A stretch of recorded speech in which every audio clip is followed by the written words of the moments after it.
Hello, readers by eyes and by ears. This is Mari Chan, and I am back, baby. Y'all, I'm so excited. I am so excited to be back. Y'all have no idea how miserable I have been not reading Qingging Volume 2. So I've just been dying for this moment. So just a quick little update. Today is Wednesday, the 21st. Again, my surgery was on the 16th. I had been resting, taking my medicine, drinking lots of fluids, and was terribly bored except for while reading / listening to Arha with Gay Watch. And I think today was my best day. Other than when I initially woke up, I haven't felt any pain. I exerted a lot of energy, actually, and ended up exerting so much that I was like, I think it's nap time now. So anyway, it is 6:56 p.m. and your girl is tired of not reading about my loves, okay? I need some more of my Lanzhou. I need some more of my Chr-yeh. So that's what we're doing today. We are reading Ballad of Sword and Wine. This is the first opening of Volume 2 of Qingging by Tang Jiu Qing, and I am so excited. Y'all have no idea how excited I am. Maybe you do. Can you hear my excitement? I have missed the banter. Oh, God. Anyway, let's go ahead and get started because, yes, I hope you all enjoy. Chapter 41, Lanzhou, Part 2. Xiao Chr-yeh slept. All his fury and ferocity had settled into his features, giving him an expression of determined frustration. He held tight to one of Shun wrists, forcing the semblance of intimacy on this winter night long after they had transformed merciless kisses into scalding passion. Outside, all night, snow drifted like catskins, the air still and silent. Just before daybreak, Shun extracted his wrist from Xiao Chr-yeh's grip. Xiao Chr-yeh's fingers chased after his warmth, stirring beneath the covers. Chunyang was waiting outside the door when Shun stepped out of the room. Drill grounds, Shun said shortly. Chunyang nodded. As he shifted aside, he caught a glimpse of the cut on Shun lip and hesitated, as if to speak. Shun saw through him at a glance. The redeployment order for the embroidered uniform guard should be issued very soon. Thank you for your generous accommodation all this time. Chunyang began. What happened a few days ago, what's done is done. There's no need to speak of it. Shun was frostier than usual today. We're sure to run into each other now and again while patrolling the city. I shall be prudent in my actions, and I advise my brothers from the Imperial Army to do the same. Chunyang pressed his lips shut. Shun smiled. It hasn't been easy for the Imperial Army to reach their current heights, but times change, and every dog has its day. Who can say for sure what the future holds? Without waiting for Chunyang to respond, he swept the hem of his robe aside and walked off. Ding Tao dusted snow from his shoulders and flipped over to hang upside down from the roof. Swinging gently in midair, brush in his mouth, he watched Shun receding back with a frown. What? Chunyang asked, noticing his look. Don't you think he seems a little sad today? Ding Tao said around the brush. Chunyang turned his head, glimpsing the last corner of Shun robe as it disappeared from sight. Is that so? He seemed fine to me. He even smiled. Still upside down, Ding Tao fished his book from his lapels and wrote a few words. Maybe it's because he and Argongza fought last night. I heard quite the racket. Embarrassed, Chunyang raised his eyes to the roof. Gujin, didn't you teach him about the birds and the bees? The boy's 16 already. In Libe, that's old enough to take a wife. There was no reply. Did you hear me? Chunyang repeated. He stuffed his ears. Ding Tao slid the notebook into his robes and flipped back up to pluck the cotton from one of Gujin's ears. Jinga, he yelled. Chunyang is calling you.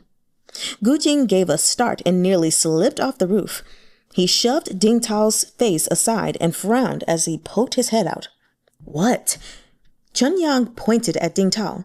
Get rid of him. Sell him and add the balance to your wine money this month. Qingging grasped Ding Tao by the neck. Won't get much for this one, even if they're going by weight. There was movement inside the room. All three fell silent. After a moment, Chr-yeh stepped out. As he stood at the threshold, donning another layer, he swept a glance around, settling his gaze on Ding Tao. Daga will be in the capital in a few days. Chr-yeh's lips felt slightly raw as he spoke. He pressed his tongue against them, but gave up quickly. No need to report any of these trivial matters to him. Ding Tao nodded as vigorously as a chick pecking at grains. After a moment's pause, Chr-yeh asked, Why are you still here? Ding Tao scratched the back of his head and looked from Chun-yang to Qingging, and then finally back to Chr-yeh. I'm on duty today, young master. And where's the man I told you to keep an eye on? He's already left, Ding Tao said, confused. Chr-yeh said nothing as Chun-yang led the horse over. He swung into the saddle and pointed at Ding Tao. Throw this away. Oh, God. Before Ding Tao... Poor Ding Tao. Oh, my poor little Taozi. Before Ding Tao, who had yet to climb atop his own horse, could react, Chun-yang and Qingging had already hoisted him up. Color drained from his face as he clutched his lapels where his little notebook was stowed. Please don't. Young master, I haven't done anything wrong yet. Too late. After disposing of him in the snow, Chun-yang stepped forward. Master, Shifu should be arriving today. The instant he heard those words, Chr-yeh dug his heels into the horse's flanks and sped out of the city at a gallop. Shun did not go to the military drill grounds at Mount Feng. Instead, he braved the snow and returned to the Temple of Guilt. Jee-gang hadn't seen him for several days. After letting him in, he rushed off for a roast chicken. Grand Mentor Qi had likewise missed him. He was sweeping a calligraphy brush across paper, squinting down at his work.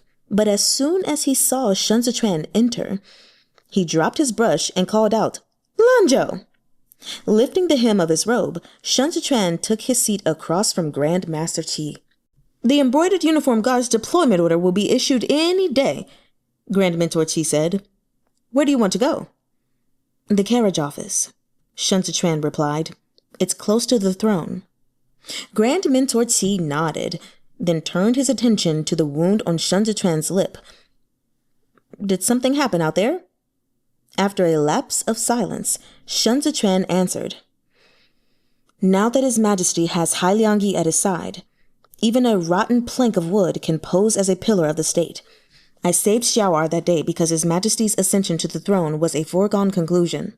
Letting him die would have disrupted the entire game board. A disrupted board is nothing. One must be wary of a disrupted mind, Grand Mentor Qi noted, looking at him. Have you gained any insights during the days you've spent at the second young master Xiao's side? Shun wiped at the ink staining his fingertips and considered for a long time before answering. It's truly a pity he was born after Xiao Jiming. Perhaps he can be contained, but if not... He glanced at Grand Mentor Qi and fell silent. Lanzhou, you still don't understand.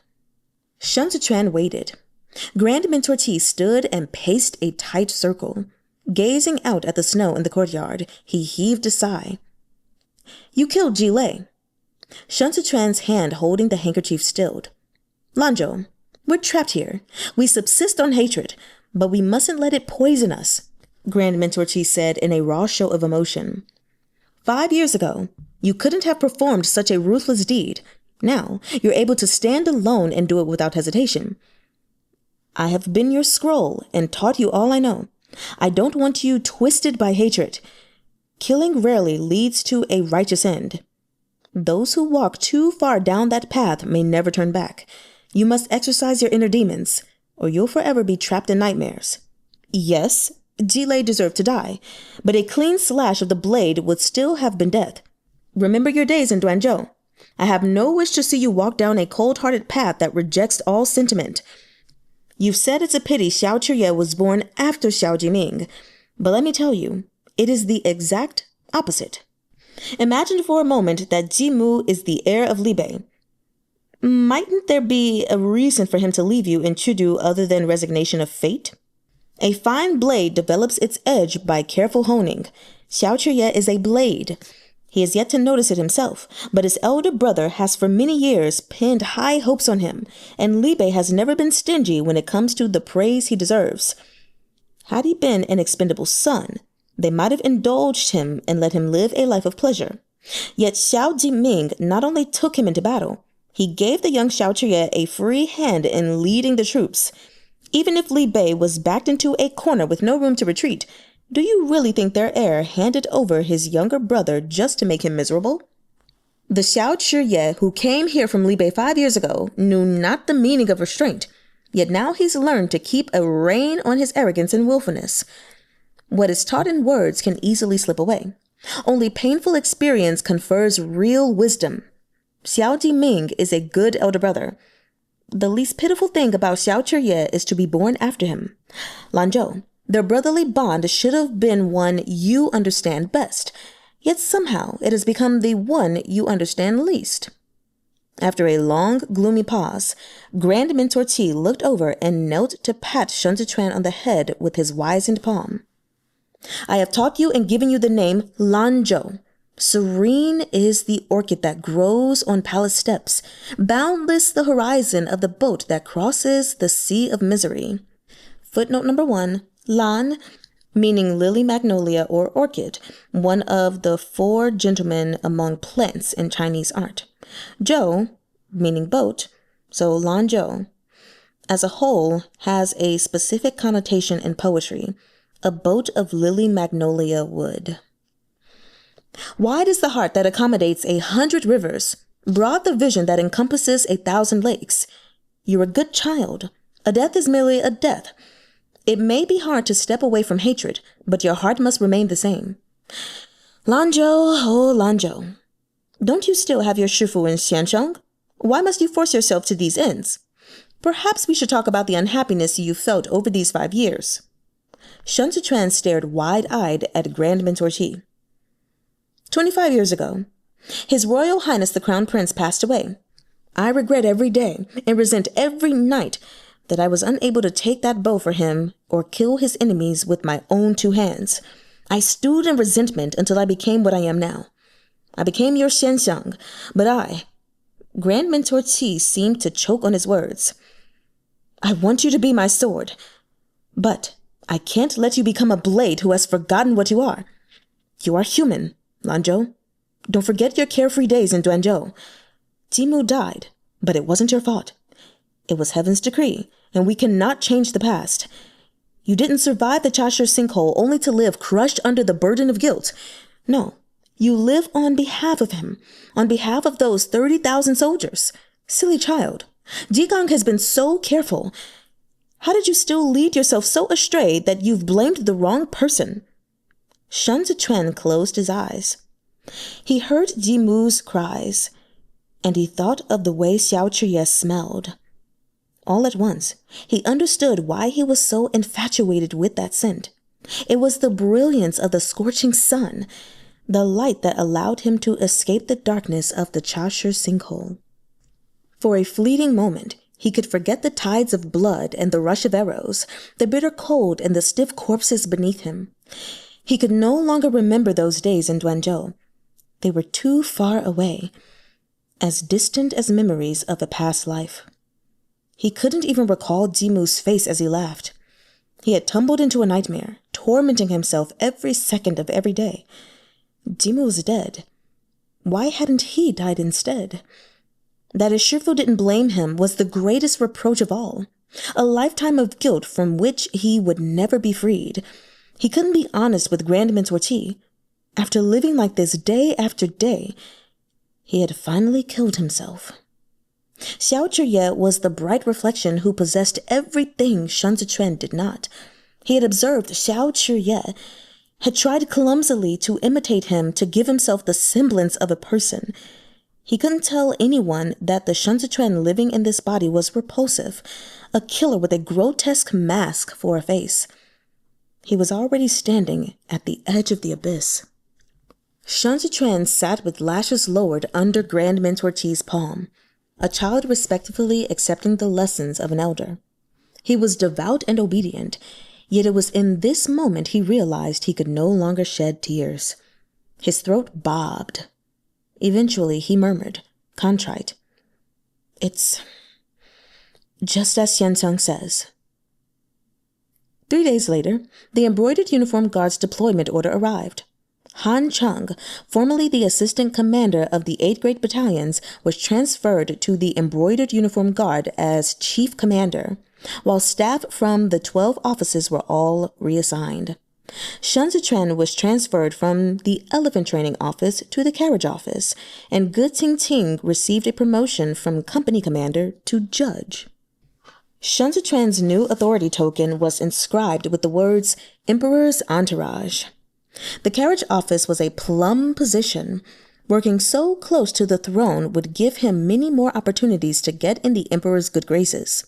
Xiao, already Supreme Commander of the Imperial Army, also took over the 8 Great Battalions as their new military commissioner, officially granting him oversight of all patrols in the capital. Since the morning he had parted with Shun Zichuan, he had welcomed Zuo Qianqiu's arrival and remained with him at the drill grounds at Mount Feng. He hadn't seen Shun Zichuan again over the rest of his stay at the Imperial Army compound. "Master," Chunyang said quietly from beside Xiao, "the original arrangement was the horse training office. Somehow, when it was issued, the order changed to the carriage office." Xiao's fingers stilled on the 9 rings puzzle he was solving. Perhaps he didn't care for it. But isn't it a greater risk to his life to work beside the Emperor? Secretariat Elder Hai is the one who urged the late Emperor to kill him. Living on the edge, it was never his intention to be a law-abiding citizen. Chr-yeh tossed the rings down. Jile is dead, and Han Chung is a stand-in from the battalions. The guard is unclaimed land. What do you suppose he intends by stepping up now? Chunyang pondered. If he succeeds... Chr-yeh looked out over the drill grounds. If he succeeds, he'll be armed with claws and fangs. Chunyang said no more. The Ji clan dominates the embroidered uniform guard, Chr-yeh continued. With Jigang as his shield and Old Sentiment as his blade, climbing the ranks will be effortless. But even if we can't get our own men in, we can still restrict his opportunities. Promotions and monetary rewards must be justified. As long as nothing unexpected happens before the throne, we can prevent him from making any moves. The Imperial Army is responsible for patrolling now. Why trouble the embroidered uniform guard? Understood. Chr-yeh took a sip of water and pondered a moment. Pick a secluded spot to lay out a feast. He and I, we can pick our fights and still feed ourselves. He pursed his lips where he'd been bitten. After all, we're both disciples of the same martial line. Chapter 42. Red Plum Blossoms. Xiao scheduled their private dinner before the date of the court officials' feast. When Chunyang delivered the invitation, Qingging was the only one present to greet him. Lanzhou hasn't been able to step away from his post, so I hope you don't mind if I receive this on his behalf. Qingging served tea and exchanged some pleasantries with Chunyang before venturing. With all the glory and honor bestowed upon the Imperial Army these days, I suppose Deputy General Shun is quite busy as well. Our Supreme Commander is swamped with paperwork every day. For the men who follow and serve him, busy is a given. Chunyang sipped his tea.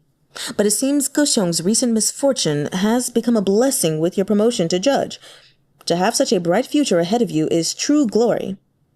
Conflicts had recently arisen between the embroidered uniform guard and Imperial Army, resulting in a simmering discord. The mere sight of one another was abhorrent. Nevertheless, the 2 men put on a cordial performance. After his second cup of tea, Chunyang finally rose to take his leave. The moment Qing had seen him out, Zechuan emerged from behind the curtain to the inner room. What bad timing. Qing handed him the invitation. Are you really going to go? Why shouldn't I? Zechuan opened the carefully folded invitation and caught sight of the wild, bold strokes of Xiao-Chiye's calligraphy. Xiao's been hard at work keeping the embroidered uniform guard down.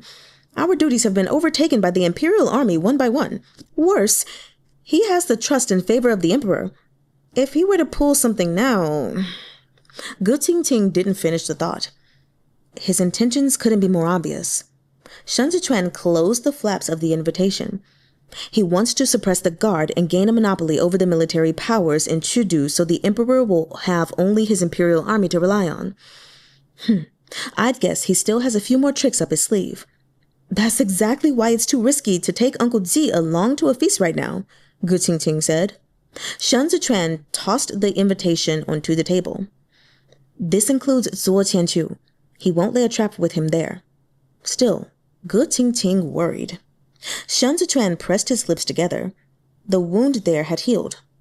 I'm going out, he said, draping his coat over his shoulders and bracing himself to face the snow. The flurries weren't heavy today, but the wind was strong. Zechuan made his way to Donglong Street and entered Hua Pavilion, a pleasure house that sat on the corner opposite Xiang Yuan Villa.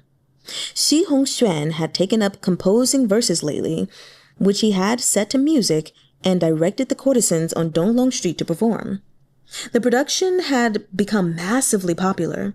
Even better, he had secretly hollowed out the stage of Hua Pavilion and filled it with wide-mouthed copper vats before replacing the wooden planks. He had extensively trained the new batch of young dancing girls bought from Jue. When they were ready, he tied tiny bells to their ankles so that when they danced on stage, their wooden clogs kept the beat and the tinkling bells echoed within the copper vats, producing an ethereal music. At present, the women on stage were still warbling his verses. Folding fan in hand, Xi Hongxuan reclined against a rattan chair on the third-floor mezzanine and listened with closed eyes. A maidservant soundlessly stepped across the woolen rug in her socks, knelt outside the bead curtain, and murmured, "Second master, your guest has arrived." Xi Hongxuan flicked his fan shut without opening his eyes. The maidservant rose and lifted the curtain. When Zechuan entered, another girl was already kneeling at Xi Hongxuan's feet, massaging his legs. See young Master Shun to a seat." Xi Hongxuan kept time with gentle taps of his fingers, absorbed in the music. The kneeling girl shuffled over and attempted to help Zechuan out of his shoes. He raised a hand to forestall her and took a seat. When the final notes faded, Xi Hongxuan straightened up in his chair. He sipped his tea and pointed his fan at the girl by his feet. "This one's new, untainted." Zechuan didn't look at her. This made Xi Hongxuan laugh, but still he watched Zechuan carefully as he said, "Don't tell me you've really gotten into bed with Xiao. What, are you keeping yourself chaste for him?" The locks of hair framing Zechuan's face looked as if they'd been dipped in ink. In this warm room, his features had a cool, otherworldly air. "Get to the point." Xi Hongxuan flicked open his fan. It filled his hand as broadly as his body filled the rattan chair. "We're buddies. I called you here for a good time, since Xiao's been giving you a hard one these days. When it comes to misfortunes, you, Shen Lanzhou, win hands down. That kick from Xiao all those years ago left you with an illness that plagues you every day. And now you have to play nice with him at night. He really is your nemesis." "Yeah," Zechuan answered candidly, as if resigned to the fact. "A jerk." "It seems he doesn't plan to go easy on the embroidered uniform guard," Xi Hongxuan said. "Your pillow talk needs work, Lanzhou." Zechuan wiped his hands with the hot towel the girl presented to him. When he looked over with a smile, the coolness he had carried inside vanished without a trace, melting into his usual unassuming mask. "You're a besotted man so infatuated with your dear sister-in-law that the passing years mean nothing to you. One night together, and you've become enamored." Xiao and I have a mere physical connection. He would hardly listen to me. Shi Hongxuan picked up his chopsticks. So you're saying it was just a bit of fun? There's a method to such fun, Shun Zichuan said. A tumble of the sheets satisfies one's needs. That's all. Once you've enjoyed yourself, it's over and done with. If you obsess over it, it loses its simplicity, don't you think? Shi Hongxuan clapped his hands and laughed. Well, well, what a fine Lanzhou. I was afraid he might have you by the balls, and you'd forget we're brothers on the same side. Come, try this dish. These are forged greens delivered straight from Qingging. It's good stuff, not seen even in the imperial kitchen. As they sampled the dishes, Shi Hongxuan continued. Xiao is truly ruthless.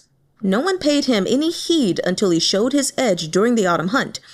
He can't hide anymore, so he faces everything head on. He took over command of the 8th grade battalions, then handed all the key positions to his own trusted aides. At this point, none of the 8th grade clans wield any real power, but on the surface, he's kept the peace so flawlessly that no one can scrape up any leverage against him. Both annoying and despicable. Shun Zichuan spotted a plate of shredded cucumber on the table, but his chopsticks made no move toward it. Xiao put all his chips on the table at the Nanling hunting grounds in the hope that His Majesty would consider their friendship and let him go home. But his efforts were like drawing water through a sieve. And after all that, he now finds himself under the close watch of the 6 ministries. He can't turn back time, so all he can do is gather the military power in Xiu into his own hands. Comparing the imperial army to the 8th grade battalions is like comparing a firefly to the moon. The former is useful, but not that useful. Now that he holds this hard-won prize, he will naturally not pass up any opportunity. In the past, we still had Pan Zhu in the 24 Yamen. At the very least, the Eastern Depot could knock him down a peg. Now that Pan Zhu is dead, the Eastern Depot is weak. Very well. There really is no one in the whole capital who can take down this Xiao-ANNE. Shi Hongxuan took a bite. I've fallen out of His Majesty's favor these days. Hai Liang Yi has his ear. Now that he's made up his mind to become the wise monarch of a golden age, he's much less willing to play with me. Shun Zichuan had finished eating. A man who has lived over 20 years has formed a fixed character, he said steadily. If a handful of words was all it took for His Majesty to mend his ways, nothing in this world would be difficult. Shi Hongxuan's hand paused. You mean? Ha Liang Yi is a gentleman among gentlemen. Shun Zichuan set aside his chopsticks. He is water so clear one can see right to the bottom, but his encounter with the current emperor is water meeting hot oil. Sooner or later, there will be an explosion. Xue Xiuzhou has already reached a position of high honor. Can't he climb even higher? The Grand Secretariat is his for the taking, is it not? It's not as if he's unqualified, and the central administration needs talents like him. Shi Hongxuan mulled it over in silence. With enemies on our doorstep, Shun Zichuan continued, how can the 8 clans expect to gain any ground if they stand divided? You've finally become the head of the Xi clan. As they say, fortunes rise and fall. Now that the opportunity is within reach, are you going to let it go? Shi Hongxuan laid down his chopsticks as well. He mopped his brow with a handkerchief and looked at Shun Zichuan. You want me to unite the 8 great clans against Xiao? Xiao is only one factor. At the moment, civil officials have the emperor's favor, and the imperial college is on the rise. In a few years, when these sons of common families enter the official ranks one by one, what will happen to all the precious children of the 8 great clans who are used to loafing around? If the common-born scholars gain power, a new nobility will be born. Then the 8 great clans will no longer be the 8 great clans. Even so, Shi Hongxuan said after a pause, this is too thorny an issue. All else aside, Yao Wenyu would never agree. He's Hai Liang Yi's student, personally instructed by the man himself. He spent years traveling the 4 corners of the land, learning from countless scholars and sages.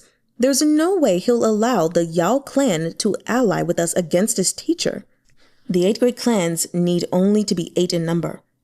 Shun Zechuan answered with a smile. There's no reason they must stay these 8 clans. If the Yao clan is unwilling, simply pick another. Shi Hongxuan pushed aside his chair and paced around the room. After some time, he looked at Shun Zechuan. But do you have any way to pin Xiao down? He wants to protect the emperor. He won't sit idle while we make our move. Him we can deal with, but the Libe armored cavalry stands behind him. As long as Xiao Jiming's around, Xiao-ANNE is untouchable. What a headache. Xiao Jiming is formidable, but his power and prestige lie on the border. Shun Zechuan leaned a cheek on his hand, eyes hidden in shadows. He gave Shi Hongxuan a final push. Qiu belongs to all of you. As the saying goes, even a dragon can't defeat a snake in its own garden. There are plenty of ways to keep Xiao so up to his neck in his own affairs he can't interfere in yours.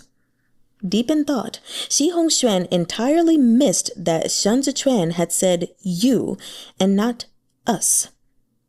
What ways? He asked. Shun Zechuan let out a soundless laugh. Xiao's influence hinges entirely on His Majesty's trust. They're friends with many merry years of drinking behind them. Not to mention Xiao just saved his life. Certainly, there's nothing to be done about that at the moment. But here's the thing about sentiment. It's no more solid than autumn dew on a branch. It will evaporate as soon as the sun comes out. Suddenly, Shi Hongxuan was reminded of Jilei's fate on that rainy night. Those rare delicacies churned in his stomach. He strove to keep the discomfort from showing, forcing a smile. Well, since you've got it all worked out, you might as well tell me. After Shun Zechuan left, Shi Hongxuan had the servants remove the table and lay back on his rattan chair, letting the maidservants help him get comfortable, then sent a servant to open a window and air out the inexplicably stuffy room. When Xue Xiuzhou stepped out from behind the room's partition, Shi Hongxuan exclaimed, You heard him, right? Thank heavens he was born Shen Wei's son. If he ever got his hands on real power, he'd be an even greater headache than Xiao. To use someone, you merely need to find the right method, Xue Xiuzhou said as he poured tea. No one in this world is without desires. Shen Lanzhou has his weaknesses. As long as we can grasp them, even the most ferocious dog has nothing to fear. The problem is that we can't find any. Shi Hongxuan tapped the center of his forehead with his fan. Look how callous he is towards Xiao. It's obvious he turned his back on him the moment he got out of bed.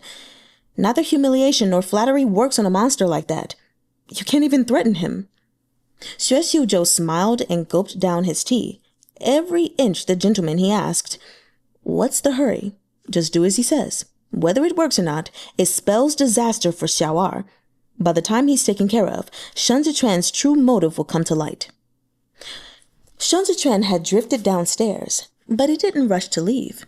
The madam knew him only as Shi Hongxuan's honored guest, so as soon as she saw him, she started fawning.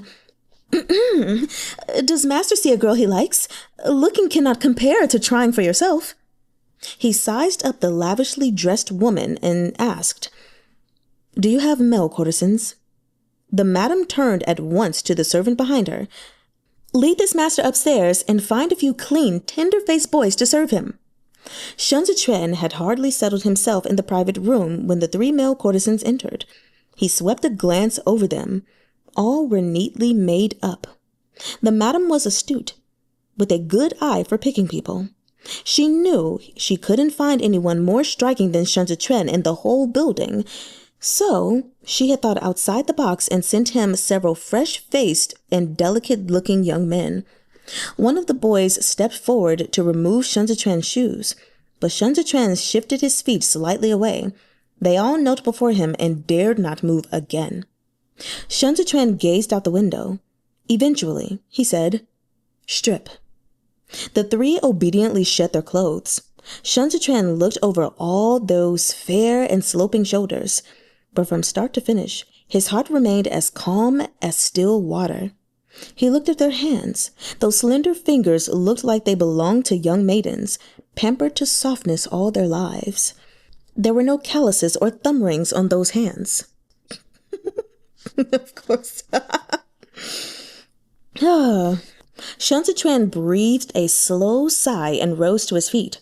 Without a word to anyone, he pushed the door open and departed, leaving the 3 male courtesans to look at each other in confusion. Ding Tao had been tailing Shun Zichuan from the rooftops. Upon seeing him finally walk out of Old Hua Pavilion, he jotted down a meticulous note in his wrinkly little book. When he looked up again, Shun Zichuan had disappeared into the crowd. Ding Tao didn't dare be negligent. He chased after him. Shun Zichuan hadn't been walking fast, yet in a blink of an eye, he had vanished. Ding Tao exclaimed and hurried forward, only to find his path blocked by a tall, sturdy man in a bamboo hat. The moment he drew near, he could tell this man was well versed in martial arts. There were people all around them. Ding Tao didn't wish to involve innocents. Rather than risk drawing notice, he let Shun Zichuan slip away, shaking his fist in frustration. Yet as he made his way back, the thought struck him. There was something familiar about that man. The sky darkened, and the snow grew heavier. The stranger walked from some distance, bamboo hat pulled low over his face. At his next turn, he realized he'd entered a blind alley. Shun Zichuan stood behind him. "You've been following me for half a month. What do you want?" The man chuckled, pressing the brim of his hat lower. "How perceptive. When did you notice?" "You're very good at concealing your breathing," Shun Zichuan said. "Didn't you show me some of your tricks when you disappeared the moment you were released from prison, leading your pursuers on a wild goose chase out of Chengdu? You've certainly gone to great pains." Finally, the man tilted the brim of his hat to reveal a stubbed face. Xiao Tianya blew a wisp of hair off his forehead and said, "You could have lured me into a wine shop. Do we have to talk standing out in the cold?" "Rabbits are hard to snare." Shun Zichuan studied him. "Should I call you Xiao Tianya or Song-yue?" Holy shit! So that's why he was so like, oh, okay. "As you please," Xiao Tianya said. "Call me Xiao Tianya, and we're on friendly terms. Call me Song-yue, and you'd be my master." "The judge of the embroidered uniform guard is a capable man. Why take orders from my teacher?" It can't be helped." Xiao Tianya barked out a self-mocking laugh. "I owe Grand Mentor Qi a debt that can only be repaid with a lifetime of servitude." "So the reason everything went so smoothly at the autumn hunt," Shun Zichuan replied, "was due to you." "As your subordinate, I follow your cues," Xiao Tianya said. "You set out to kill Prince Chu that night. You just didn't expect Xiao was brazen enough to stick him right in the midst of the embroidered uniform guard and take them all for a ride. But you're quick-witted. You seized the opportunity to make sure Xiao owed you a favor." "That's all I can do," Shun Zichuan said. Xiao Tianya brushed snow off his shoulder. "From now on, I'll follow you, master. If there's meat in the future, just don't forget to spare me a bowl of broth. I'm much easier to provide for than those personal guards Xiao keeps." Ding Tao is young. Shun Zichuan tossed him a money pouch, but Chunyang and Gujin are tough nuts. Xiao Tianya caught the pouch neatly. "You've dug up all there is about Xiao, yet he remembers the kindness you did him in saving his life." Shun Zichuan smiled. "Sounds like you want to work for him." Xiao Tianya raised his hands innocently. "My loyalty is unwavering to my master. If Xiao is willing to buy me for 1,000 gold, of course, I'll be willing to go through hell for him instead." "A pity there's already such a crowd around him," Shun Zichuan observed. "It seems there's no space for you." "My young lord," Xiao Tianya cocked his head and squinted, "has a truly vicious mouth." Shun Zichuan's expression all but said, "You flatter me." Xiao Tianya gave him a smile that was all teeth. "Then again, what you said applies to us both." 8 days later, Shun Zechuan and Qingging arrived at the dinner as promised. Ding Tao had clearly lodged a complaint. Gu Jin, who hadn't touched a drop all day, stood outside the door of the manor with him. He spotted Xiao Tianya walking behind Shun Zechuan from a distance away. Ding Tao immediately went up on his toes and whispered in Gu Jin's ear, "Jinge, that's him. He's the one." When Chen-yang led Shun Zechuan and Qingging through the door, it should have been obvious Xiao Tianya ought to remain outside. But he didn't seem to notice. Just as his foot was about to cross the threshold, Gu Jin stopped him. "I heard you stood in this brat's path a few days ago." Gu Jin swept his sharp eyes over the bamboo hat. "What kind of hero are you, bullying a child?" Ding Tao harumphed with righteous indignation and parroted, "Yeah, what kind of hero?" Xiao Tianya burst out laughing. He pulled off his hat and said with an impish grin, "I thought we were here to eat. Do we have to fight too? This is my first time meeting your little buddy." "Perhaps you got the wrong person." "Hey, how can you say that?" Ding Tao fumed. "There's no way I got the wrong person." Gu Jin pulled Ding Tao back and faced Xiao Tianya straight on. The two men were of similar height. As they squared off, they came so close to each other they were almost bumping chests. "This isn't the time," Gu Jin said. "We'll settle this later. I'm busy." Xiao Tian... I don't know why I found that funny. But Xiao Tianya tugged at the lock of hair on his forehead and threw Gu Jin a provocative grin. "After all, my master only has me. I don't have the leisure to raise a little brother for fun." Gu Jin spat coldly. "Let's have your name. There will be plenty of occasions for us to meet in the future." "This humble servant is Xiao-Yue." Turning to Ding Tao, Xiao Tianya tapped his temple with 2 fingers and continued, "Also known as Xiao Song Song." Okay. Chen-yang led Shun Zechuan and Qingging deeper into the sprawling estate. They strode down a covered walkway and stepped through a moon gate into an elegant courtyard abloom with red plum blossoms. Chr-yeh was waiting under a tree when Shun Zechuan arrived. Their eyes met for a flashing instant. Before any subtle feeling could be conveyed, both men averted their gazes. Chr-yeh turned to Qingging with a smile. "Please excuse me for not going out to greet Shushu when you braved the snow to come here. The table is set, and Shifu is waiting inside." Qingging held out a hand to stop Chr-yeh from bowing. "Your Shifu broke away from the Ji clan more than 20 years ago, and your martial arts now has a distinctive style all its own. We aren't of the same martial clan. There's no need to be so polite." "We come from the same martial line, so we're of the same martial clan," Chr-yeh said. "It's all thanks to learning Ji-style boxing that I could master the blend of martial arts from various clans. I've long admired Shushu's reputation. This respect is only what's owed." After making his bow, Chr-yeh led Qingging inside, though he didn't forget to turn to Shun Zechuan and say, "It's also been a while since Lanzhou and I saw each other." Shun Zechuan smiled as he strode across the threshold. "You've such power and influence now. Shishong must be busy these days." "We're brothers of the same martial lineage," Xiao-Chiye said calmly. "No matter how busy I am, I'll always make time for you." "It wouldn't do for you to neglect official business on my behalf," Shun Zechuan answered. "My duties have been much lighter in my new post. It seems Shishong's already been looking out for me." "It's been my pleasure." Xiao-Chiye lifted the curtain. "If you want to be busy, just come to me. I'll make the bed and welcome and have it ready for you any time." The phrase was a politeness you would offer any guest, but the back of Shun Zechuan's neck arched as soon as he heard the word bed. A phantom heat lingered where those teeth had pierced skin, so searing his smile faded. Zuo Qianqiu was attired in a wide-sleeved robe with slanting collars, his white hair pulled into a neat topknot. He looked like neither a refined scholar nor an awe-inspiring general.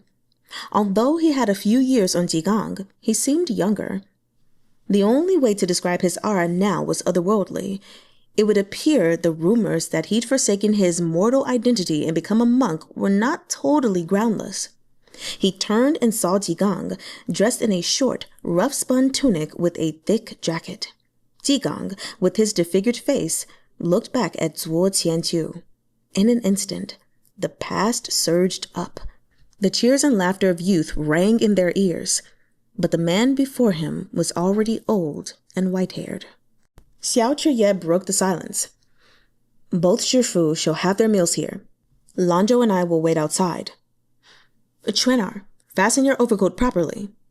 Qingging looked rather forlorn as he half-turned and urged Shen Zechuan. Come in if you feel cold. Shen Zechuan nodded. Ah, yeah. Take care of your Shi, Zuo Qianqiu said. Footnote number 2, Shi, young martial brother. Chr-yeh smiled in acknowledgement, and both men retreated. The air was cold outside, yet it was a rare, clear night. Shen Zechuan descended the steps, looking out at the groves of the red blossom plums, crossed here and there with a slim, arching bridge. It occurred to him that this place had an elegance incongruous with Chr-yeh's style. Chr-yeh seemed to sense his thoughts. I bought this place from the Yao clan. Standing behind Shen Zechuan, he raised a hand and brushed aside a branch of red plum blossoms to reveal a clear stream winding through the courtyard. Pretty. Expensive, too. Yet you willingly parted with the money. Shen Zechuan did not look back. Chr-yeh swayed so close, his chest brushed Shen Zechuan's back, raising a hand to shield the top of Shen Zechuan's head from falling petals. He leaned in close to Shen Zechuan's ear and said lightly, Snow envelops the red plums. Fragrance envelops Lanzhou. For his smile, I'd pay 1,000 gold. Stop. A smile slowly spread across Shen Zechuan's face. When you already had to sell the clothes off your back for this house? I spent a sum, yes, but Yao Wenyu was selling it at a low price. Chr-yeh paused. You certainly ran fast. You've spared no effort avoiding me. It's not that I'm avoiding you. Shen Zechuan lifted a finger to push away Chr-yeh's hand.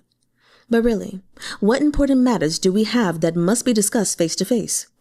Chr-yeh smiled and said ruthlessly, Shouldn't you show your Argongza a little tenderness after betting him?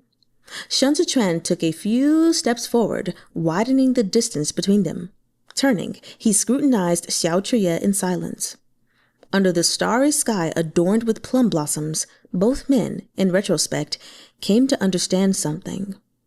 Chr-yeh realized what he'd grabbed that night was water. Once it flowed through his fingers, it was gone. Shen Zechuan had not been even remotely reluctant to leave. After the frenzy of biting and tearing, the scalding heat of their tryst was buried in the inky night. When Shen Zechuan had arched his neck in searing ecstasy, he had not burned Xiao-ANNE into his memories at all. Once again, Chr-yeh was forced to face facts. He was the only one defeated by lust that night. I advised you already. Shen Zechuan raised his hand to pull down a branch and said to Chr-yeh, his tone almost bewitching, It would be best not to bite this neck.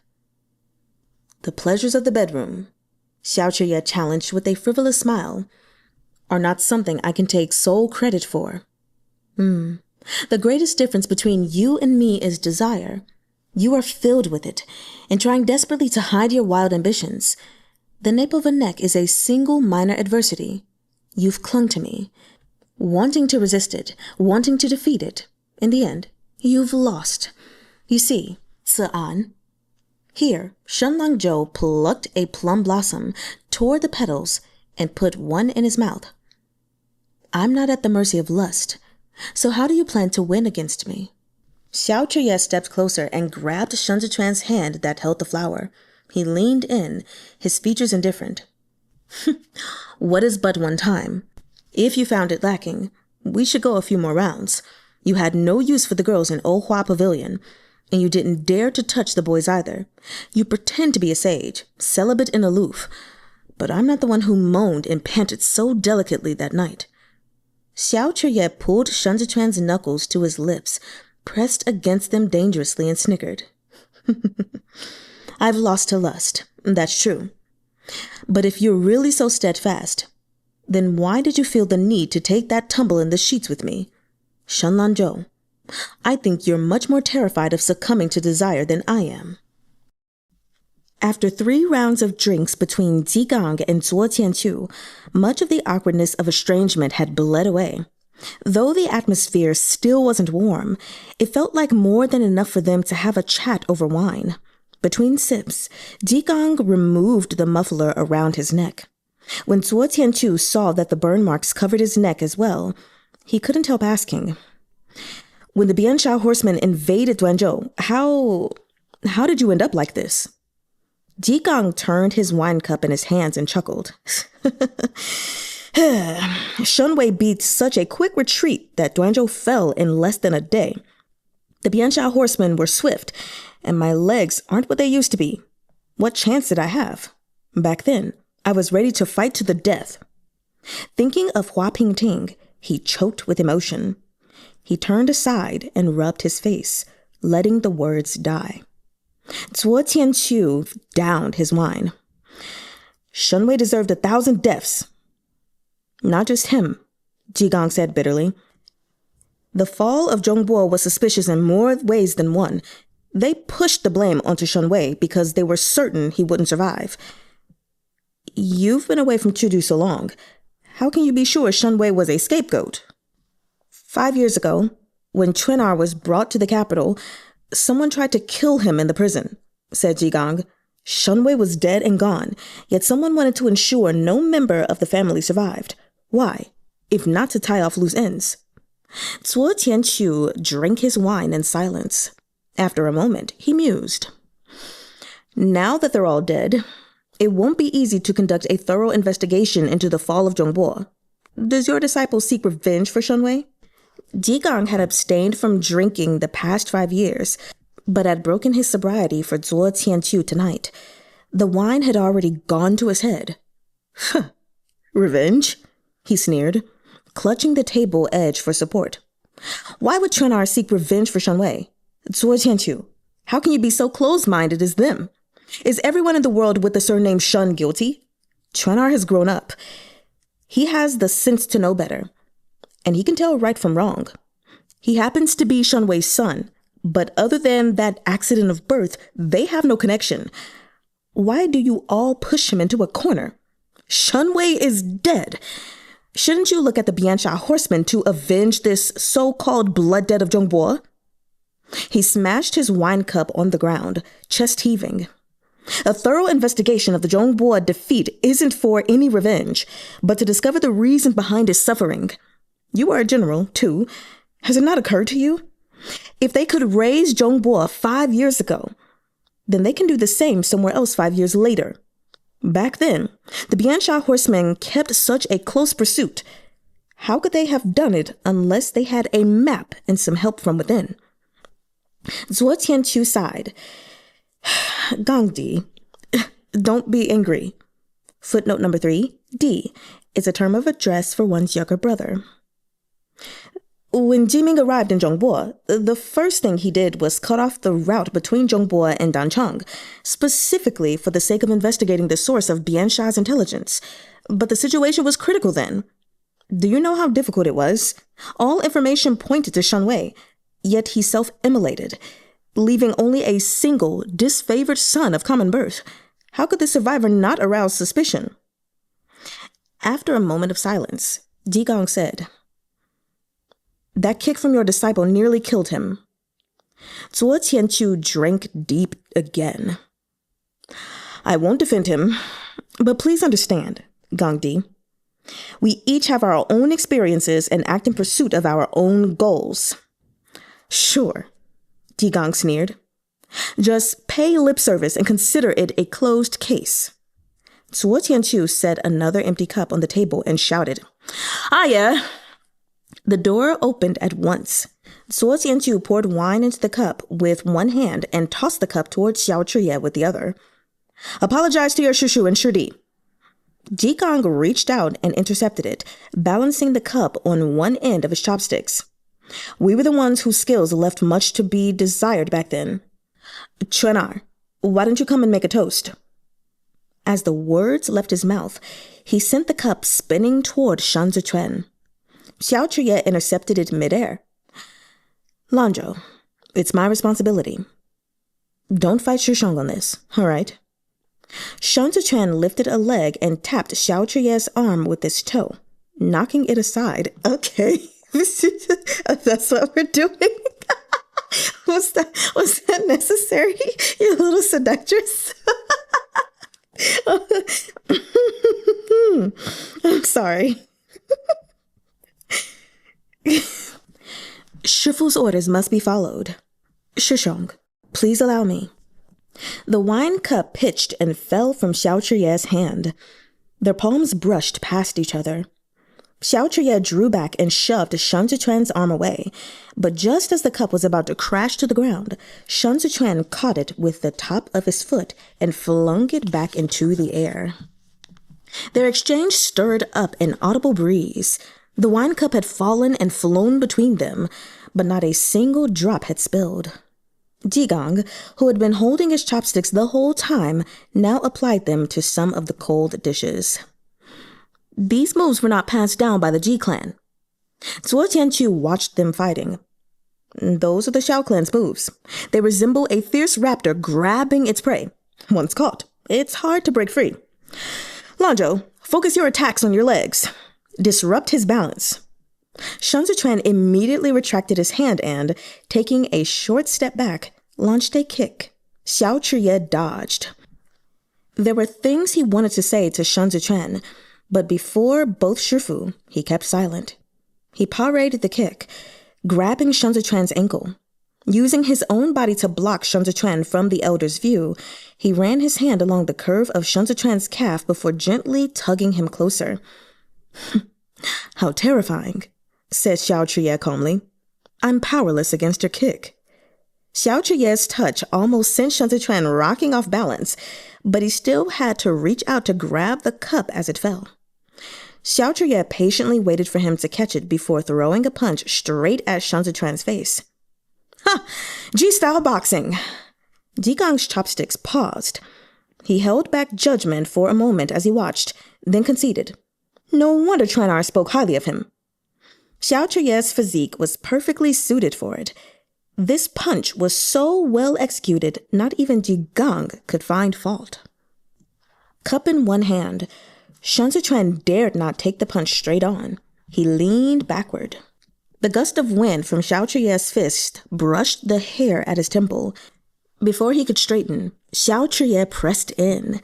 Following the momentum of his punch, his hand darted into Shan Zichuan's collar, picking out the remnants of the plum blossom Shan Zichuan had bitten. You've fallen into my trap. Chr-yeh's eyes glinted with mischief as he slid the rest of the plum blossom onto his tongue. Shan Zichuan struggled to rise, still holding the cup, but Chr-yeh thwarted his attempt. He suddenly looked up and cried, The wine is spilled. Stunned, Shan Zichuan lifted his head to see. Chr-yeh seized the chance to grab his wrist. Pressing his thumb up along Shan Zichuan's pulse, he tilted Shan Zichuan's palm toward him and downed the wine in one draft. Thank you for the wine, Shudi, Chr-yeh said, backing away and assuming the posture of a gentleman. The taste of it leaves a lingering aroma in my mouth. Shan Zichuan rose to his feet and returned the bow with a sweep of his sleeves before setting the empty cup back on the table. His wrist burned from Chr-yeh's touch. Oblivious to the surging undercurrents between them, Qingging said, The difficulty in weaving the threads of 100 schools of martial arts together lies in creating a seamless whole. You taught him well. He has a long way to go, Zuo Tianqiu demurred. I can see Lanzhou specializes in Ji clan mental cultivation techniques. His focus is truly impressive. As the two elders refilled their cups, Chr-yeh and Shan Zichuan retreated for the second time. The instant the door shut behind them, Chr-yeh grabbed hold of Shan Zichuan. They're likely to drink into the night. It's cold out. Let's sit inside. The north end of the corridor led to the Yao clan's old study. To keep the room dry and protect the books, a heating system had been installed beneath the floor. The books had yet to be removed, and all 4 shelves of the open bookcase were filled with antique ornaments, calligraphy, and paintings. Chr-yeh shed his heavy overcoat and sat behind the desk with a foot propped on his knee as he flipped through a book. This estate was built by the old master of the Yao clan. Plenty of good stuff is hidden here. Yao Wenyu doesn't like to play, so they've been left here all this time, untouched. Shun wiped his hands clean before reaching for the books on the shelf. The Yao clan loved books. The old master of the house had arranged them neatly by subject, and though a long time had presumably passed, the pages showed not a speck of dust. Chr-yeh must have given orders to take good care of them. Each took a side of the room and kept to themselves. Shun, with his discerning eyes, spied a bound book of illustrations of the Hongyan Mountains among the travelogues. He opened it and, sure enough, found cartographs of the northern mountain range. The Hongyan Mountains were divided into 2 ranges, east and west. The western range extended down to Luoxia Pass and wrapped around Quancheng, separating it from Huaizhou in the west. It was the frontier of the Zhou Empire until Xiao Fangxu expanded the territory and pushed the border all the way to the eastern side of the mountain range, thus carving out present-day Libei. Shun flipped to a detailed description of the northeast provisions trail. Qiu-du controlled and coordinated the logistics of all the granaries in the land, and mostly transferred its army provisions from Juexi's Qingging region to its troops in the north and east. These 2 major regions could not be accessed via waterways, so Qiu-du had constructed highways specifically for the transport of provisions. The situation in Qidong had always been more complicated, but Libei's northeast provisions trail were clear-cut. Grains were transported from Qingzhou to the port of Yongyi, traveled from the port of Yongyi to Qiudu, then from Qiudu to Quancheng. From Quancheng onward, they proceed straight along the Northeast Provisions Trail to reach Libei. The Northeast Provisions Trail was an important transport route for Libei's military supplies, guarded at multiple points along the way by the Libei armored cavalry. Even if the emperor himself stepped onto this road, he couldn't pass through without Xiao Jiming's commander's tally for authorization of passage. The defense of the Northeast Provisions Trail had ever been unassailable, no matter how brutal the battles at the borders became. Not once did the Biansha horsemen manage to even get within sight of it. 5 years ago, Xiao Jiming was able to deploy troops to the south so swiftly precisely because the Northeast Provisions Trail happened to pass near the northwestern side of Cizhou. The security of this supply line gave him the confidence to dispatch his troops without delay. The Northeast Provisions Trail. Chr-yeh had drawn close up behind him at some point, looking at the pages in Shun Zichuan's hands. "Are you interested in military strategy?" "Nope," Shun Zichuan replied without thinking. "That's all right. Our Gongzi will teach you." Chr-yeh took Shun Zichuan gently by the wrist and guided his finger, sliding it toward the Chashi River at the eastern edge. "You recognize this place, right? The Chashi River of Zhongbo is our Great Zhou's easternmost line of defense. Ford its waters, and you'll find yourself in the Great Desert of Biansha. It's actually pretty interesting. Until that battle, the Biansha tribe of the south only ever dared attack the Bianjuan commandery." Shun Zichuan looked where his finger rested at the southeast corner of Tianfei Watchtower. There, abutting the desert, was the Bianjuan commandery, the only break in the fortress of the Zhou Empire. It's because of the location of the Bianjuan commandery. To its north is Tianfei Tower, and to its south is Suotian Pass. Bianjuan sits at that crucial weak point in our southeast corner with no geographical defensive advantage. Chr-yeh leaned in closer, his focus on the map. The Lu clan guards this land. Do you know Lu Guangbai's nickname?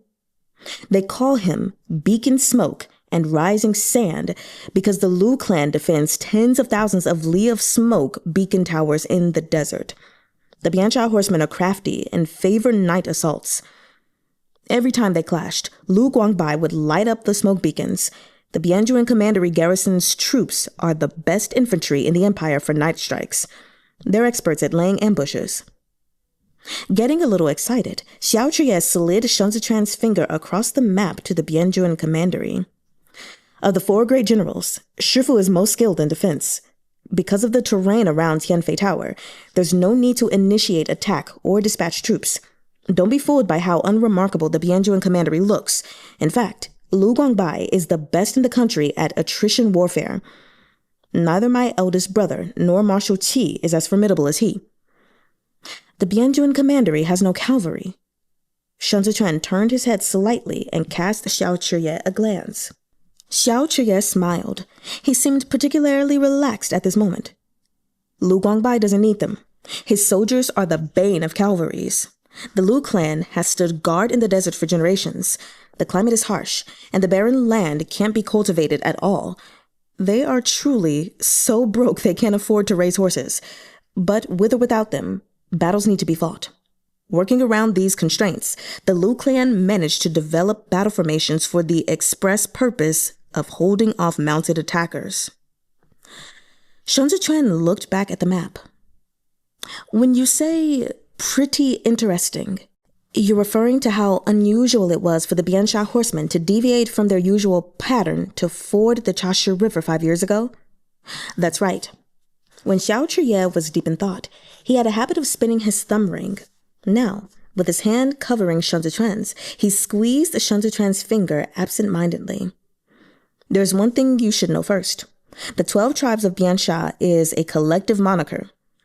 At the start, there were more than 12 tribes in the desert. The Huiyan tribe, which now has dealings with Li-Bei's trade market, is a small tribe that was driven out of the richest grassland by the others. They had to throw in their lot with our great Zhou to survive. Of the current 12 tribes of Biansha, some are stronger than others. They've never been unified under one ruler, so they've never been able to come to an agreement with us and could only fight us and against each other. But each battle fought takes a heavy toll on Biansha. Their strongest tribe, the Hanma tribe, lies to their north and clashes primarily with the armored cavalry of Li-Bei.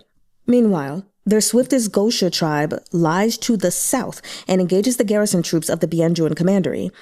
These were predictable patterns formed over long periods of conflict. But 5 years ago, without warning, the Hanma and Gosha joined forces and met in the middle to deliver a severe blow to the Chashi River border. Chr-yeh paused. There was only one possibility for such a change in tactics. They had absolute confidence in their plan. Shun Zichuan said. They were sure Zhongbo couldn't stop them, and that Li-Bei and the Bianjuan Commandery would not come to rescue in time. And that was how the rumor started that Shunwei colluded with the enemy, Xiao said. Cutting through the center of Zhongbo was risky. In a strange environment, it was a dangerous gamble to rely solely on the spoils of war to feed their army. These warriors are used to galloping across the desert. To them, combat on city streets is like fighting with hands and feet bound. Besides, the closer they got to Chengdu, the more obvious their true goal became. A direct attack on Chengdu was not at all a good choice. Shun Zichuan replied. Chengdu is the heart of Great Zhou. If they remained here too long, they would end up besieged on 3 sides by the Li-Bei armored cavalry, garrison troops from all 5 of Qidong's commanderies, and the 8 great battalions. He lowered his eyes.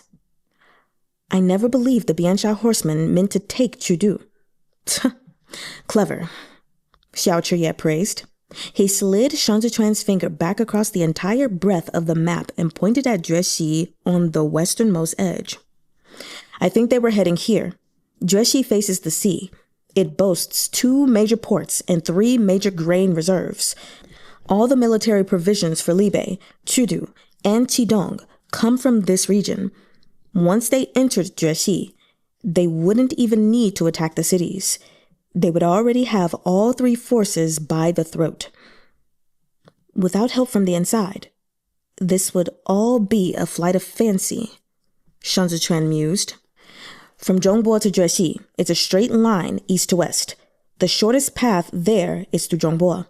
Shun opened the gates and gave them the courage and provisions to push farther in.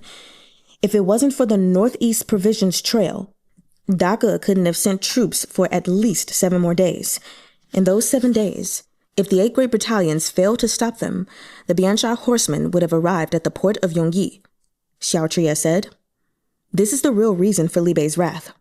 In war, nothing is too trivial for scrutiny. We could forgive Shun a defeat. We can never forgive him a stab in the back." Shun Zechuan suddenly turned and looked up from their hands on the map. Chr-yeh's eyes were mere inches from his. "What's the matter?" Chr-yeh had no intention of letting go. "Shun colluded with the enemy." Shun Zechuan's mouth quirked in a peculiar smile. "Shun colluded with the enemy. The 12 tribes of Biansha wanted to take Jie. But how does Shun get his hands on a strategic map of Jie? "The Ministry of War has one," answered Chr-yeh. "Even ghosts will do your bidding for enough money.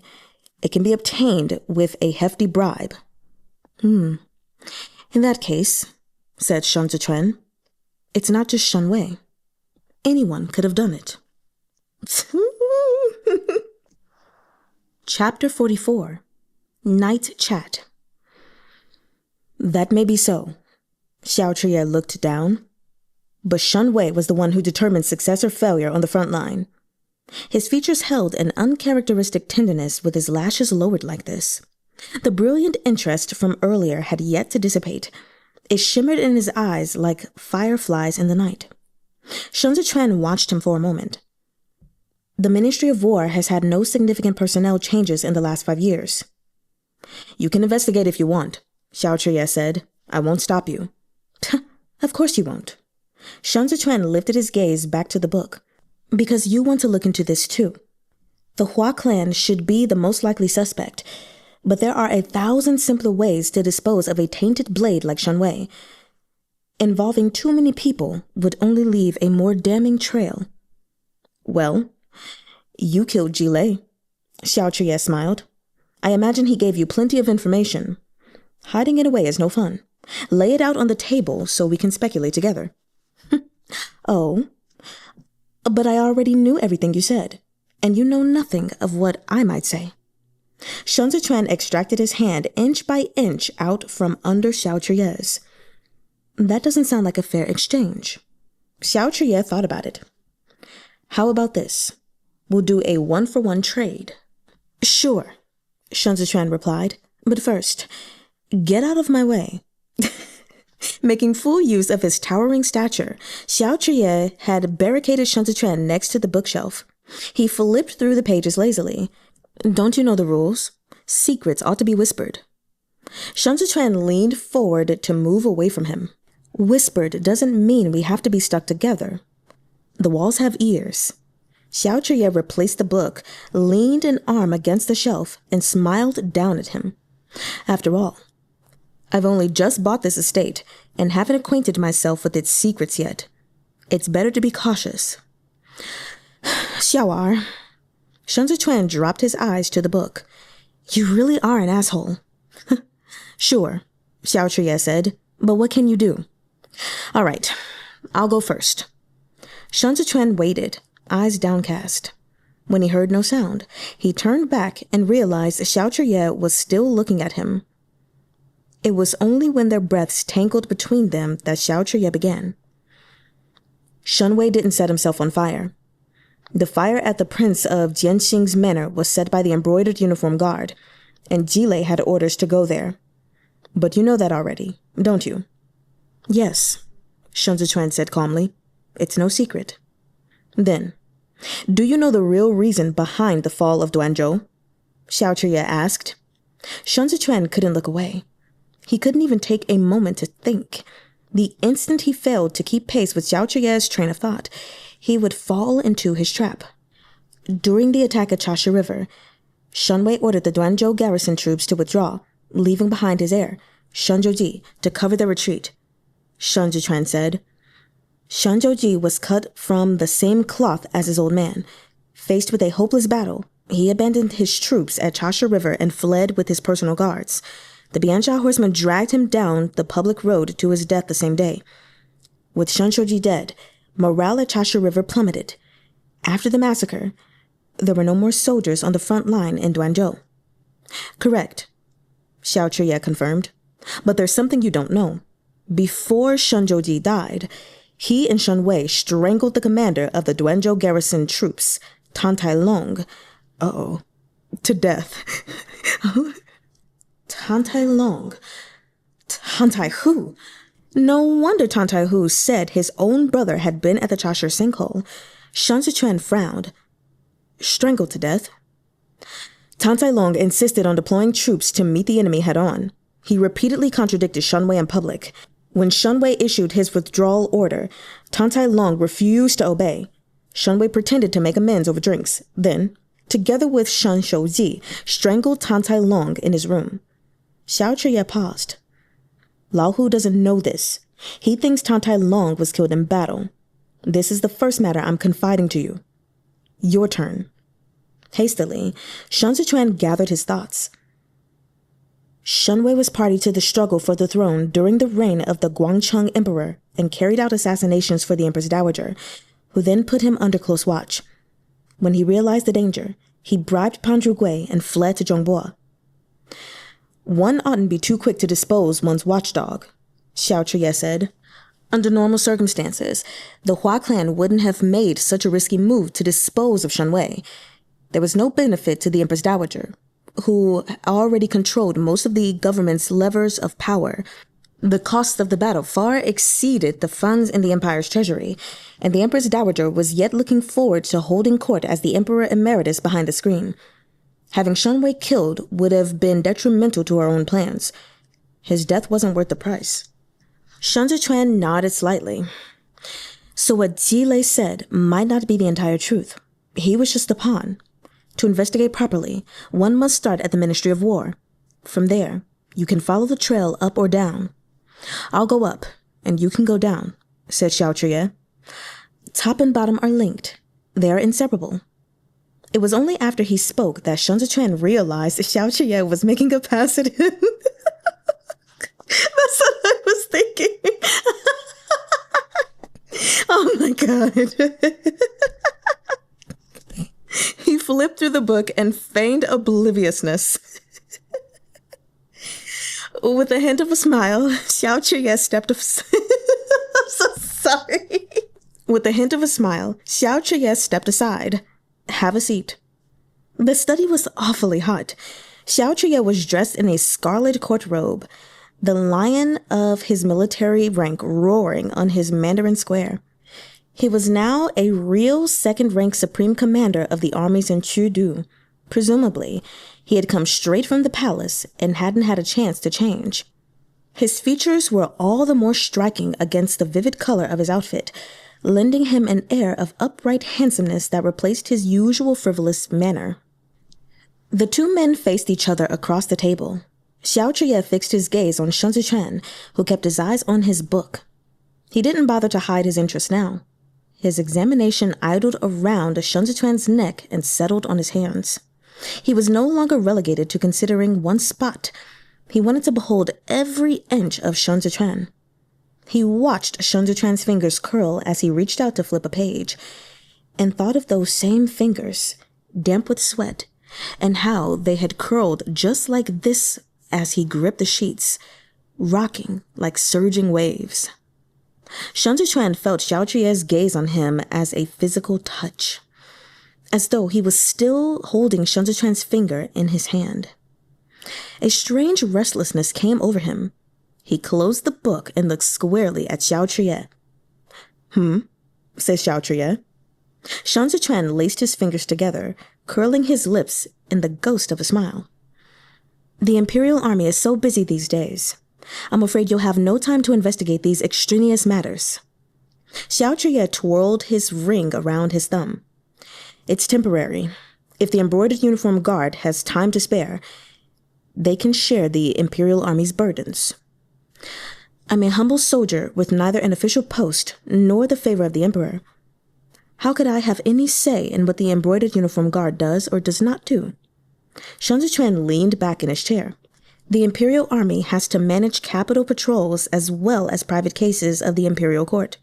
The Supreme Commander must go to great pains to exercise prudence in all manners. It must be exhausting.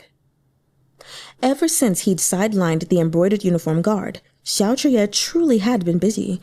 He could hear the condemnation in Shun Zichuan's words, so he also folded his hands, set them on the table, and said with certainty, "You want to make trouble for me?" "Tit for tat," Shun Zichuan replied pleasantly. "You interfered with my rotational duties, which has granted me free time. Naturally, I must thank you properly." "There are so many ways to express gratitude. Why not choose one that would please everyone involved?" asked Xiao. "It seems you indeed have friends in the 6 ministries. Money at home cannot compare to friends at court. A friend told me something. I have a feeling you'd be interested too." Xiao looked at him steadily. "I'm all ears." Shun Zichuan surveyed the study. Come to think of it, it's a pity I've yet to meet this unpolished jade, Yao Wenyu. I imagine you're on good terms with him?" "A passing acquaintance," Xiao said. "Nothing compared to you." "The Yao clan is on the decline, yet they still stand among the 8 great clans. Some people may find that unacceptable," Shun Zichuan noted. "Yao Wenyu is Secretariat Elder Hai's official pupil, yet he keeps his distance from the imperial court. Such a stance is as good as throwing away his weapon and offering himself up for slaughter. The Yao clan may be on the decline, but the echoes of power and prestige accumulated over 3 reigns remains," Xiao said. "Yao Wenyu is a virtuous gentleman scholar, but he is by no means a fool. Who would want to cross the Yao clan?" Shun Zichuan affected a contemplative expression. "How should I know?" Xiao fell silent, but a moment later, he was forced to admit, "You aren't so generous, Lanzhou. In pretending to make me your confidant, you've already made me uneasy.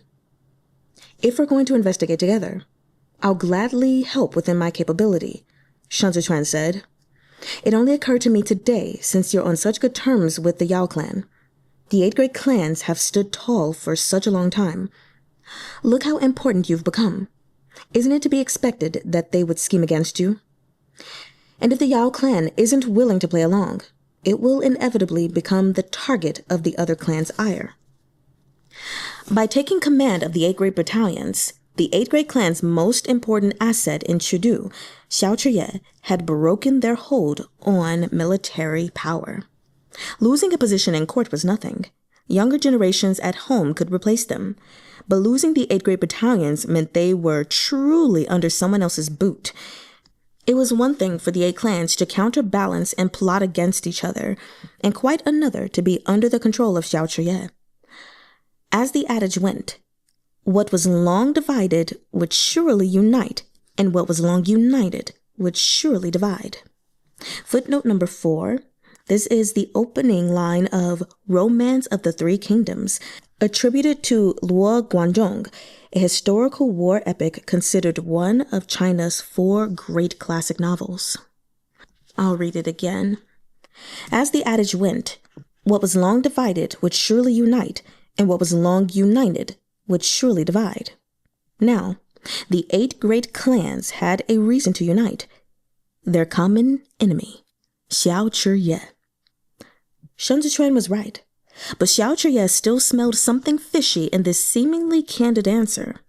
Without batting an eyelid, he said, "I don't pose that great of a threat to them yet." "The key to long-term success is to nip threats in the bud," Shun Zichuan replied. "You showed your edge once already, at the autumn hunt. Pretending now that nothing happened is like covering your ears while stealing a bell." "Who's your friend?" Xiao asked abruptly. Shun Zichuan smiled. "Even if I told the truth, would you believe it?" Xiao stared restlessly at Shun Zichuan. He wouldn't. This man was as sly as a fox.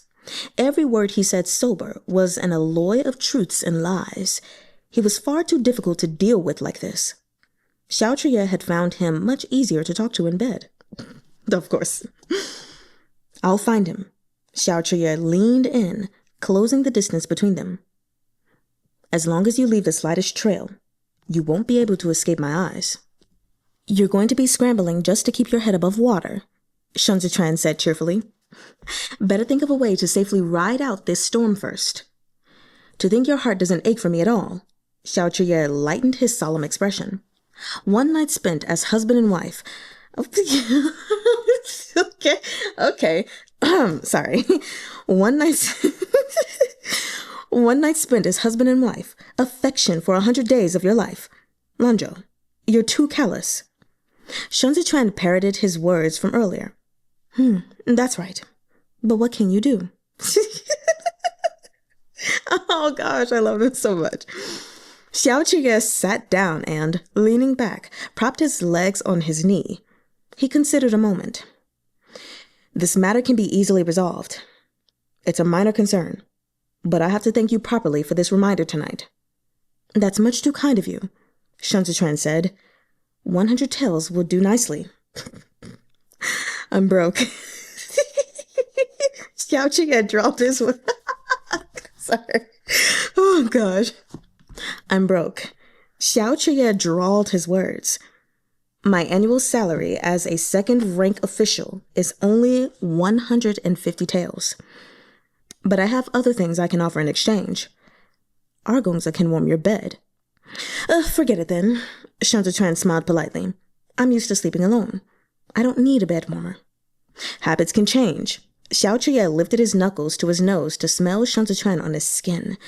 Casting a sly glance at Shun Zechuan, he said, have you gotten used to sniffing my handkerchief? Oh my God. I have giggled too many times in just a page or so. Have you gotten used to sniffing my handkerchief? Caught off guard, Shun Zechuan clenched his hands, leaving red marks on his fingertips. Xiao studied the face of this beauty under the lamplight. The calm facade he clung to, the reddened fingertips he tried to hide. Finally, he pointed to his own ear and declared wickedly, Lanzhou, you're blushing. Oh my gosh. That is where we're ending for today. Oh gosh, yes. Yes to all of, all of it was great, but just like, yes, to this last little bit. So because I was just so eager to read this, your girl, Mari, did not take any notes. So I don't really have a lot to say. Not to mention, I read this over like the span of a couple of days, literally a couple. So I can't really say anything. I can only say that I love the banter between these two more and more every single time. And as I was reading, we're only to page 60, right? But as I was reading this final chapter, I was like, oh my gosh, money at home cannot compare to friends at court. I was like, I like this line. But then once we get to the very next page, then Shun Zechuan says, again, Shun Zechuan is given all the lines. Okay. He says, pretending now that nothing happened is like covering your ears while stealing a bell. I love that line. You know, that's like when people are, it's even better than the expression, like sweeping things under the rug, right? So amazing. Anyway.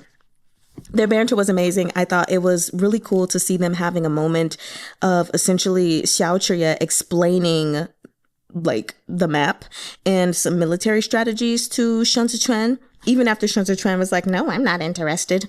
But I also thought their little fight with this cup that they had, because Zuo Qianqiu had told his disciple to apologize. Meanwhile, Qingging was like, what did he tell Shun Zechuan to do? I don't remember. But the point is, they started fighting, trying to keep this water, this tea in this teacup. And it was Xiao was sneaking in his little fields while they were fighting.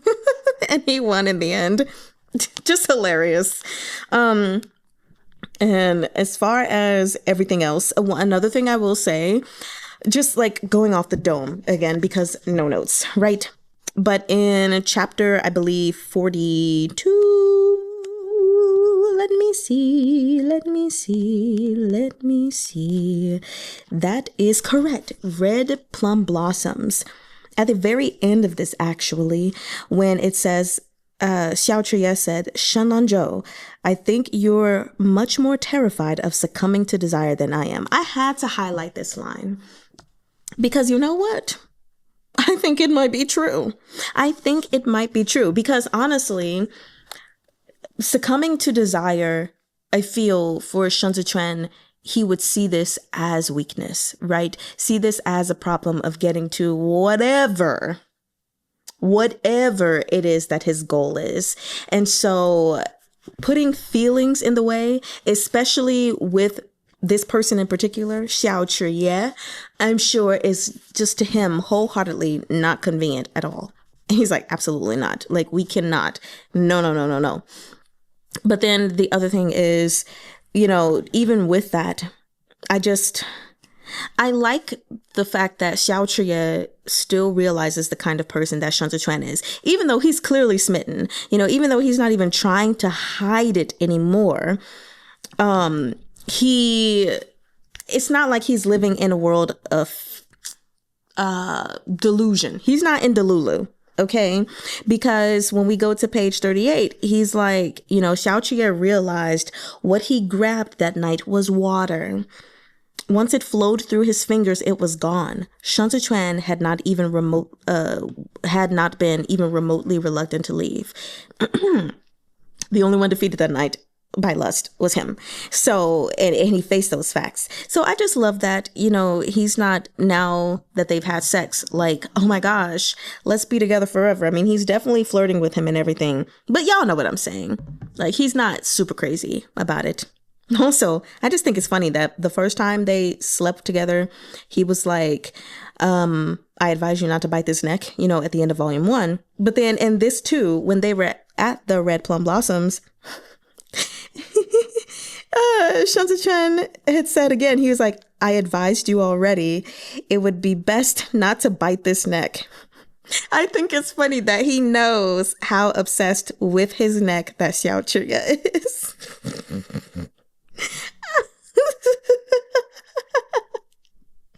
Oh my gosh. It's just hilarious. Anyway, I don't have anything else to say. We will talk more about what took place in chapters 43 and 44 as far as the map and just all of those things that we'll definitely be pulling out the actual map in the book for. That way everyone can understand. I just need to go back and listen to this and take notes and everything. But yeah, your girl is back and I'm excited. And I'm thinking, I'm thinking that maybe we can go live this Saturday, the 24th. I don't know if we'll be discussing or if we'll be reading. I mean, technically, we already did the 2 live readings we were supposed to do for this month, so we're good. But if I can slide in an extra one just because, like, I really want to, you know, I just might do that. You know what I'm saying? So anyway, or it just might be a discussion because this video is dropping 22nd. It is currently the 21st. I'm dropping this on the 22nd. May drop another video on Friday the 23rd. And then boom, we get together on 24th. Actually, yeah, that's what we're going to do. We're just going to discuss things. So mark your calendars for January. I know this is like late notice, but January, Saturday, I can't talk because I'm so freaking excited. Saturday, January 24th at let's go for 2 p.m. I'm believing. Yes, 2 p.m. We shall convene to discuss the opening chapters of Volume 2 and whatever more chapters I read that will be released tomorrow or the next day for you guys. So anyway, that is it. I hope you all have had a wonderful time with Copper Coins and just getting into that story. I also need to continue reading that because I'd really like to have it finished before the month is over. And I'm under 100 pages, I believe. So I'm going to try. But yeah, and then I'll just give you guys like an update on my surgery, how that went, what was discovered, and all of that stuff. We'll talk about that as we catch up with each other on Saturday. I really miss you guys and like engaging. I mean, I've been laying down and stuff, which means I've been able to respond to comments as you guys have left them, but I miss engaging with you guys. So anyway, I hope you have a wonderful day and or night, and I will see you next time. Wa'aineman.